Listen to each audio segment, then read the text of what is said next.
Do some audio sync. Sync the audio. All right, rocking.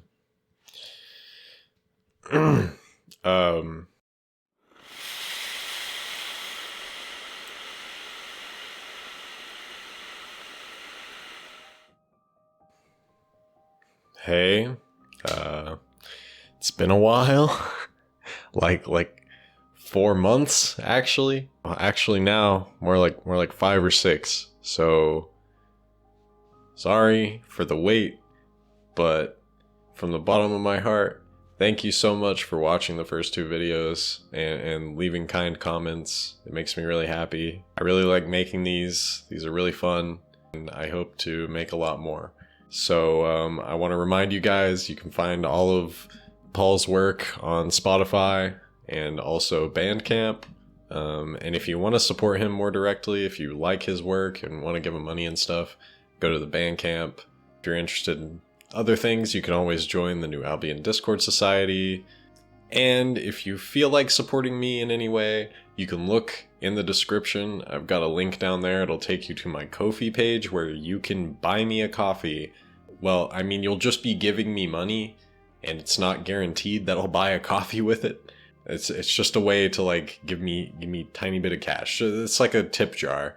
And if you're feeling extra generous, there is a reoccurring donation option. So anyways, that's enough of that. So let's dive into the lore of the third album in the New Albion tetralogy, The New Albion Guide to Analog Consciousness, and Atompunk Opera. So as always, we start with our sort of rundown of where New Albion's at right now. And with this intro, there's this air of like nostalgia, you know, of a time lost, histories forgotten. And the story also doesn't pick up exactly where we left it. It's been around 2 decades. And we know this because our narrator for this album, the Mascot 3000, tells us so. She's an iPad who is fully conscious. So we'll get into that later.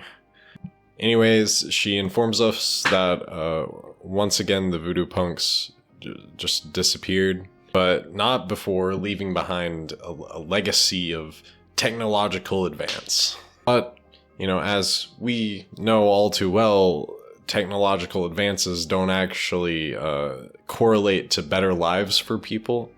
And so New Albion is just the same chaotic clusterfuck that it was for all those years before.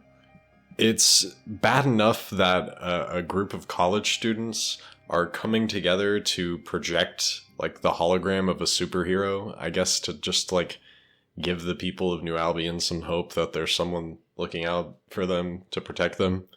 It's kind of like if the bat signal was Batman, like that's all he was just like a projection. Now, a really important detail that I didn't want to miss, but won't really make sense right now, but I need you to backlog it, just kind of file it away. So that like sandy rust-like drug that I talked about in the previous video, the control of this drug is now in the hands of an albino red-haired girl, and that's all we're told about her. But it is important that you file that away and keep that in the back of your brain. Anyway, we're now introduced to our main character. Her name is Rachel, and she has been in the loony bin for like 3 years now. And she's not in there because she's loony. She's in there for some very sad, horrible reasons, which is why I'm about to put a content warning like right here. So if you don't want to hear about any of that, move on. You don't have to watch the rest of the video. It's fine. You get a pass.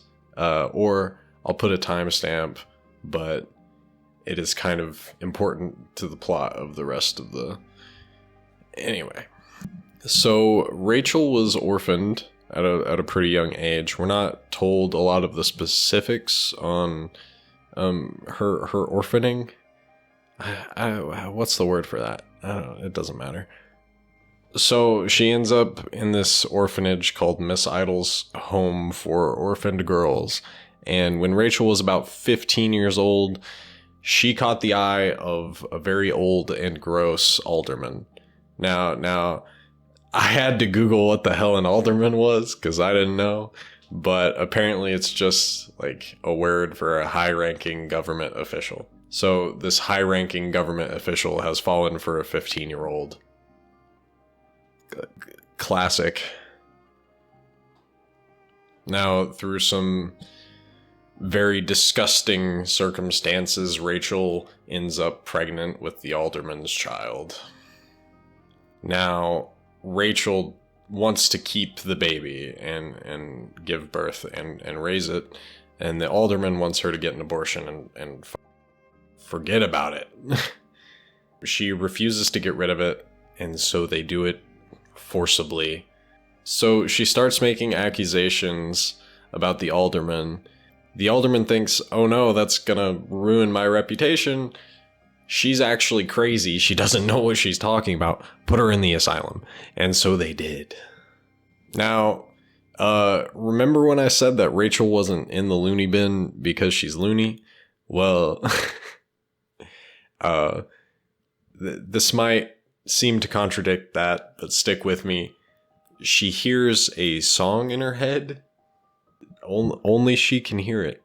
The song basically tells her that it loves her so much, and one day it's going to take her away from this awful world, and one day they'll be united. And this kind of gave her the strength sometimes to get through some really difficult circumstances. And now, after 3 years of horrible abuse in this asylum, in this mental facility, she manages to escape by swallowing a key, and then pooing it out, and then using said poo-poo key to escape. Which is so good for her. You know, fate is sometimes decided by things outside of our control, and this was the case for Rachel. Connor was waiting for her just outside. Connor's this old gray guy. We don't know anything about him. Rachel doesn't know him at all, a complete stranger, and he stops her and he's like, I've been watching you. I've been watching you and waiting for you, which I'm sure to Rachel was just a giant red flag.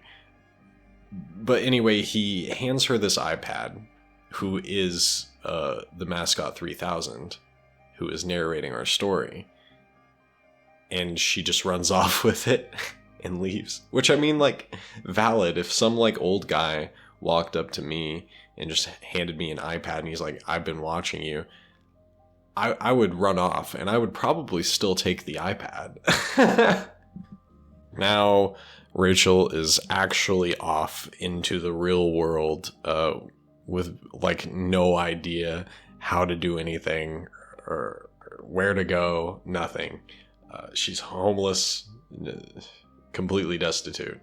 But after a few days, Rachel and the mascot found a place to stay in the form of the Shopagopolis, which is basically this massive shopping mall that is so big it's basically its own city within itself. There are communities of people that have built lives in there. There's like organized gang fucking wars. It's absolutely nuts. And now Rachel survives here with the mascot for a while, living off leftovers in the food court and like petty theft. They're doing fine, but it's not a great existence. I mean, the mascot's just happy to be there. She kind of views everything through this lens of like sci-fi magazines and like grand adventure stories. So, in her mind, she's having this beautiful adventure with Rachel, and they've really started to bond now. And the whole time they're in the mall, Rachel is still hearing that same song that she's always heard.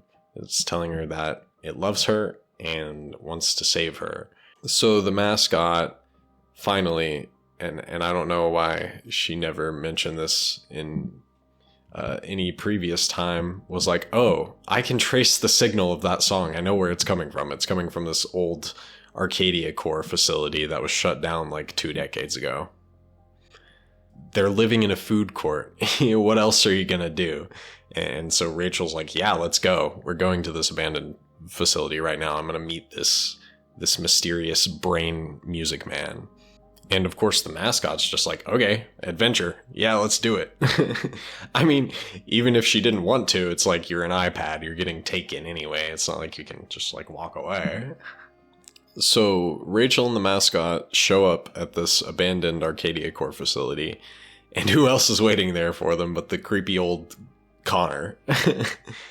And he's like, okay, this confirms everything for me. You're definitely the one we've been waiting for if you're hearing that song that brought you here. So, go over there to the computer, plug your iPad in, and it'll tell you everything. And so Rachel does, and all the old machinery starts lighting up. It whirs back to life, and we are shoved butts first into Act 2. So just to, clear everything out, make things smooth, I'm going to preface that everything in Act 2 is told 20 years prior. It's all happening 20 years ago. And at this time, Arcadia Core was at its absolute peak. We find New Albion thriving after the devastating civil war. Usually happens after a war. You see this kind of sudden boom in economic standing. Well, depending on, what side of the war you're on. Anyway, that's morbid. But in this case, it was a civil war, so, like, the side was yourself. So, was it like a coin flip? Never mind. It's more complicated than that.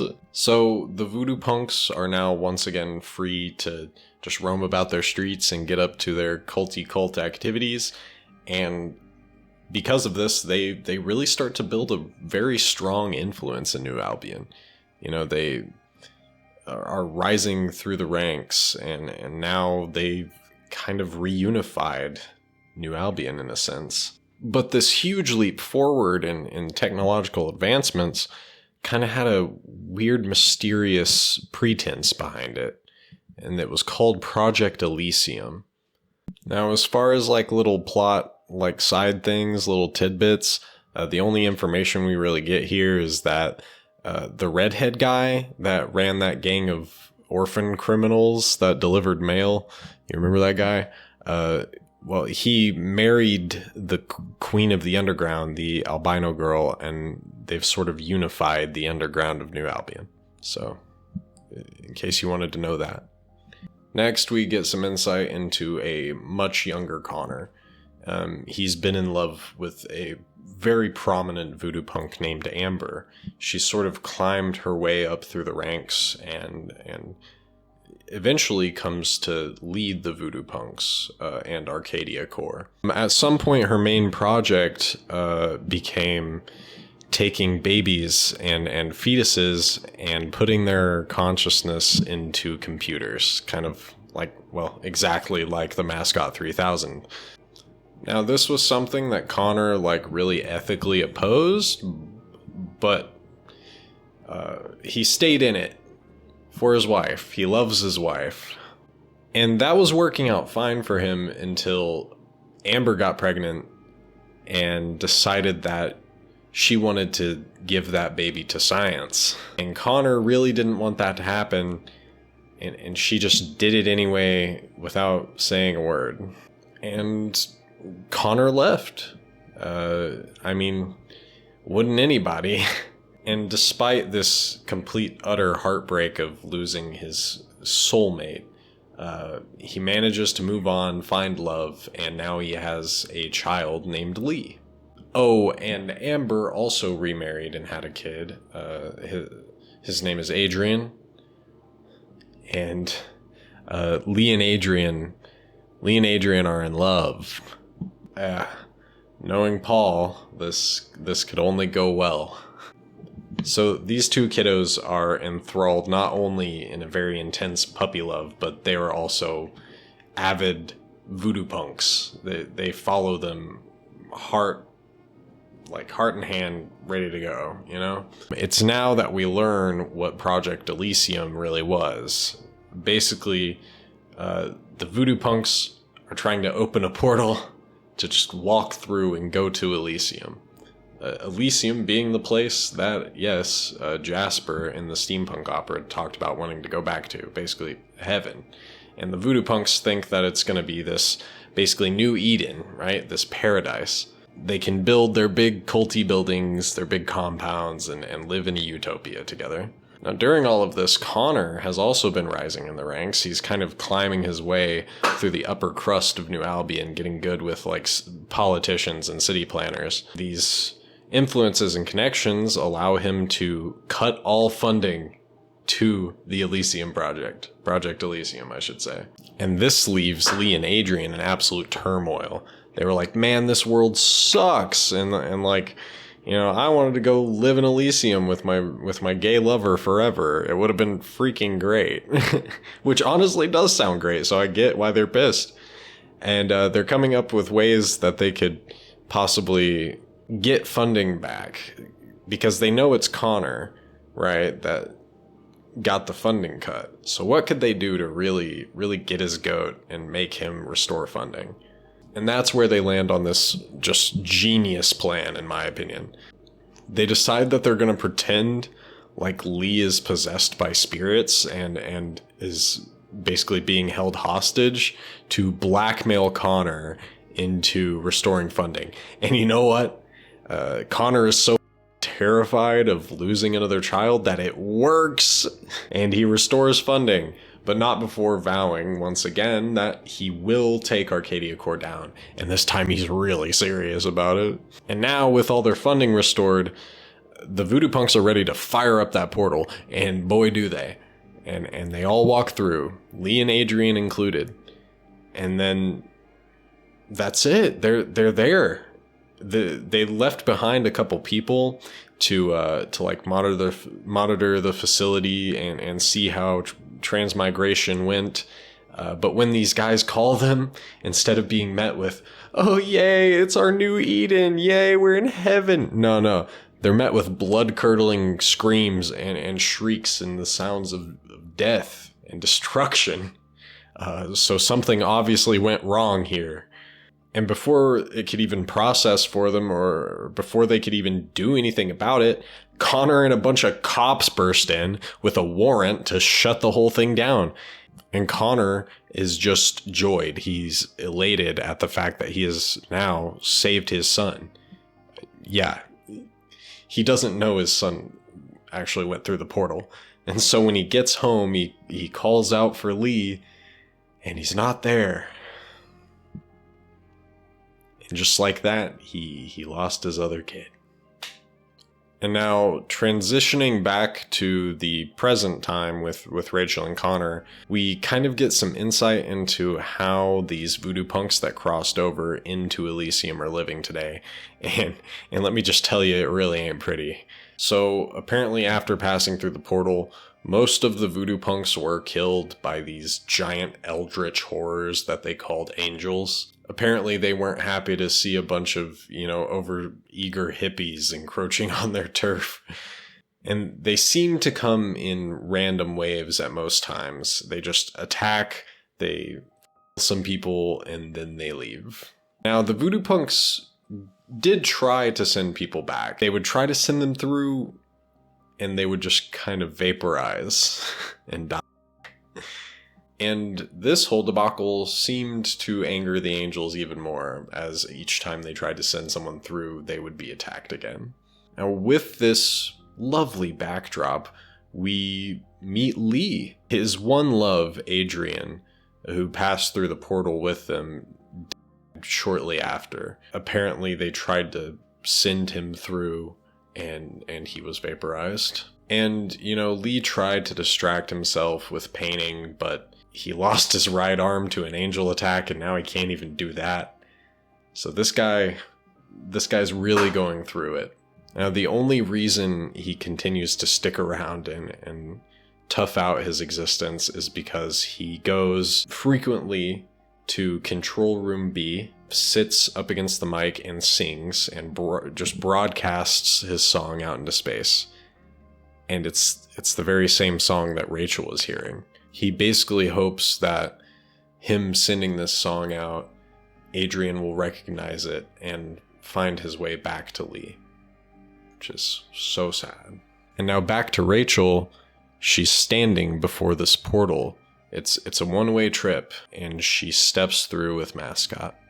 When she gets through the portal with Mascot, she's greeted by Yasser Lateef, who is the de facto leader of voodoo punk survivors that are now living in Elysium. He tells Rachel that he's incredibly surprised that he actually managed to get someone through the portal. And he also tells her that, since she found her way here, she has to be the reincarnation of Lee's lost lover, Adrian. And with this, he urges her to go into their underground facility and meet with Lee. And Rachel's all about it, but she's just wondering, how are you guys alive? How have you survived here for so long? Because, thousands of people walk through that gate, and now only a few hundred are around. It's pretty remarkable. And this is where we're introduced to the de facto peacekeeping initiative. They're back. The Blood Red Dogs. Yeah, they apparently came with the voodoo punks to Elysium to kind of just keep the peace, make sure everything was, in working order. Hey, editing Willow here. I just wanted to add that it implies in the music that the Blood Red Dogs also came along for religious reasons as well. Just throwing that out there. So the Blood Red Dogs eventually ended up training the survivors on, all the basics of staying alive and fighting and so forth. Anyway, the Blood Red Dogs show up. There are alarms blaring. Apparently an angel attack is inbound. And so everyone goes underground and the Blood Red Dogs duke it out. And so finally, after all this time, Rachel and Lee meet. Unfortunately, it's not really what either of them expected or even wanted.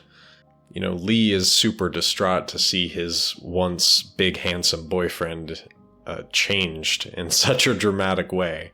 Not to mention the wicked age gap that comes with having a reincarnated lover. And there's this haunting line that Lee sings in the song The Moth that I think just sums it all up really perfectly. He says, "The moth cannot be as before cocoon."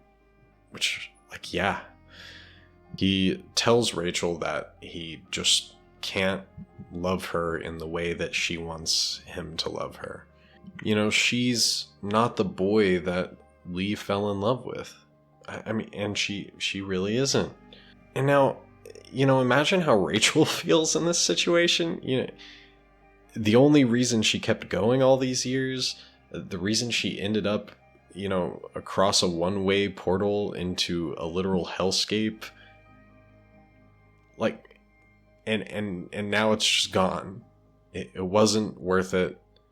And, it really reminds me of that line in the steampunk opera when Priscilla says, "All you love may wish to go, what you believe may not be so." It seems to be this reoccurring theme, and Paul's all about the cycles and the cyclical nature of history. Yeah. Anyway, and out of complete heartbreak and utter hopelessness, Rachel flees the safety of the underground bunker and just runs out into open Elysian terror. There's this just heart-wrenching aria about love and loss and crushed expectations from Rachel, and then we are shot back in time once again. It's now that we learn the true origin of the Mascot 3000, which had remained a mystery up to this point. Now, on my first listen, I assumed that it was Rachel's could have been child, but Mascot was actually Amber and Connor's first child, the one that Amber gave up to the voodoo punks for experimentation. Mascot tells us that despite Connor and the other scientists' best efforts, her existence was incredibly isolating to her and very lonely. You know, not only was she the only one of her kind, she was literally a human soul experiencing itself from within a tablet interface, you know, not to mention the effects of being stuck in a lab 24/7. So to ease her sense of loneliness and longing, the Mascot 3000 found a solace within comic books and sci-fi magazines, imagining rich inner worlds to free herself from her constraints, which, you know, I can very deeply empathize with. I get that a lot. So remember how I said a second ago that Connor was working on her? Well, that's because Connor, after shutting down Project Elysium, realized that he had trapped his son across dimensions. He would then, you know, work with a few voodoo punks that remained in New Albion to sort of rebuild the equipment and the portal. And all of that obviously led up to Rachel getting there and passing through. But, you know, it's much easier to tear something down than it is to rebuild it. So that, along with very little manpower, they didn't have it done for like a long time, like literal decades. And when it was finally complete, as I said, Connor passed Mascot off to Rachel, whom he had been watching for a while and believed to be the reincarnation of Adrian. And Mascot was ecstatic in being, you know, in a way set free. Going out into the world with Rachel evoked the same excitement found in her sci-fi tales, but infinitely better because, you know, it's actually real. It's actually happening. They're so cute. I love them. So now the story does return to Rachel, who is now face to face with the dreaded angels. But when Lee and the other survivors arrive to rescue her from certain doom, the angels haven't done anything to her. It really seems like they have absolutely no interest in harming her whatsoever, which is such a vibe switch. And the Mascot also even points out that, you know, they're in the middle of an open space with no protection, and the angels are still probably gonna try to kill the voodoo punks. They were very quickly running out of time. But the Mascot had a rescue plan of sorts. She offers to be a conduit for the voodoo punks to basically upload their minds and become AIs and be sent back to New Albion. Now, the second option is you know, slightly more morbid. She proposes that the remaining pilgrims toss themselves into the portal and reincarnate into new lives. You know, just like Adrian did. And there's a lot to think about there. You know, I'd probably have a hard time choosing. It's then when Lee approaches Rachel and he apologizes to her for just like being cold, being kind of a dickhead about it, which like I would give him such a pass. Like, it's gotta be such a emotional experience, you know? I get it. It's then when he proposes in the weirdest way possible. He asks Rachel to step through the portal with him and reincarnate together, so maybe their souls can be together in another life. But right at the climax of this tender, sweet, beautiful moment, Lee is struck by the angel, and it's game over, man. And with absolutely no time whatsoever to mourn this loss, the angels descend upon Rachel. Not to hurt her, but to talk to her. Now, their speech is completely incomprehensible to Rachel, but not to Mascot, apparently, who offers to translate what they're saying to Rachel and the voodoo punks. So, it turns out that the angels are not evil. They hold no specific intent whatsoever other than to protect. Think of them as white blood cells. You know, they're meant to protect the body from foreign invaders. Your white blood cells don't hate a virus. You know, they don't intend to harm a virus. They just do what they're programmed to do. And then they revealed something that absolutely wrecked me. So prepare for this. You might want to sit down or something. Adrian did not reincarnate into Rachel. Rachel is actually a reincarnation of the same soul that inhabited Priscilla. Yeah, Priscilla from the steampunk opera. But it doesn't end there. This soul also inhabited Constance O'Brien. That might, explain some of the weird things that happened in the Dieselpunk album, huh? So now we know that, but where did Adrian's soul go? Into Connor. That's who. Now, you may be wondering, how in the hell is that possible? But no worries. I have a very, very simple, grounded explanation for you. Space is just made up of a bunch of wibbly wobbly timey-wimey stuff. Yeah, I hope that clears that up. Hope that clears that up for you. Anyways, that's the reason Rachel had been spared and allowed to cross through the portal, because she'd already been in Elysium before in the form of deceased Priscilla and Constance. It's then we get a snapshot back to Connor in New Albion. He's super happy about the fact that, his son is about to return after all this time. 2 decades of planning and work, and now it's about to come to fruition, right? Right? No. All right. That's really depressing, but I promise we're almost done. Now back to Rachel and the mascot. They are accepted into Elysium by the angels. So it turns out this place that they had been calling Elysium was just sort of it's like a purgatory. It was like a waiting ground. It's like the skin, the sort of barrier to the inner body. You know what I'm saying? You know what I'm saying by that? I don't know. Anyway, as they go into heaven together, they have this really sweet moment where they're sort of reminiscing on their lives and the circumstances that brought them here, and the fact that they're just so happy to be together. It's really sweet. And apparently, guys, iPads do go to heaven. Take that, Mom. What does that mean? Did that joke land? and then we learn the fate of the voodoo punks. So out of the roughly 100 or so that were left, 30 of them decided to have their minds uploaded. They became AI.